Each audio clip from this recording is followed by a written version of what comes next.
নমস্কার প্রিয় দর্শক বন্ধুরা, আমি উজ্জ্বল কর। আপনারা দেখছেন U24 নিউজ বাংলাদেশের বিস্তারিত খবর। রিকশা শুটার ঘটনায় 2 সপ্তাহ পর 3 জন গ্রেপ্তার। জয় কুমার রাম বয়স 27, রোহিত সাউ বয়স 29, সুরজ কুমার সাউ বয়স 30। পুলিশ সকলকে শ্রীরামপুর মহকুমা আদালতে পাঠায়। গত 18 জানুয়ারি হুগলি রিকশা 7 নম্বর ওয়ার্ডের গোসাইবাগান এলাকায় হেস্টিং জুট মিলের মাঠের পেছনের একটি রাস্তায় দীপক জসওয়াল নামক এক যুবককে 4-5 জন দুষ্কৃতী 3 রাউন্ড গুলি করে পালায়। জানা যায় সকলের মুখে কাপড় দিয়ে ঢাকা ছিল দুষ্কৃতীদের। দীপককে তৎক্ষণাৎ গুলিবিদ্ধ অবস্থায় প্রথমে শ্রীরামপুর ওয়ার্ল্ড হসপিটালে এবং পরে কলকাতা SSKM হসপিটালে পাঠানো হয়। বর্তমানে চিকিৎসারত দীপক।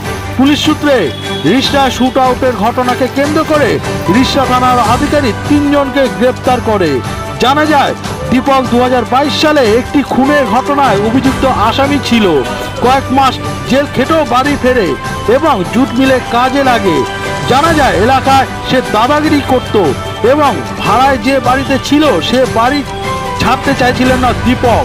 তাই ভাড়া বাড়ি থেকে উচ্ছেদ করতে এবং শিক্ষা দিতে এই রকম পরিকল্পনা করেন রোহিত, সুরজ, জয় এবং আরো কয়েকজন। এবং যাকে গুলি চালানোর সুপারি দেওয়া হয়েছিল সে এখনো পলাতক পুলিশের হাত থেকে। পুলিশ সূত্রে জানা যায় ধৃতদের হেফাজতে নিয়ে রিকশা পুলিশ তদন্ত চালাবে মূল অভিযুক্তদের ধরবার জন্য। উজ্জ্বল করে রিপোর্ট U24 নিউজ বাংলা।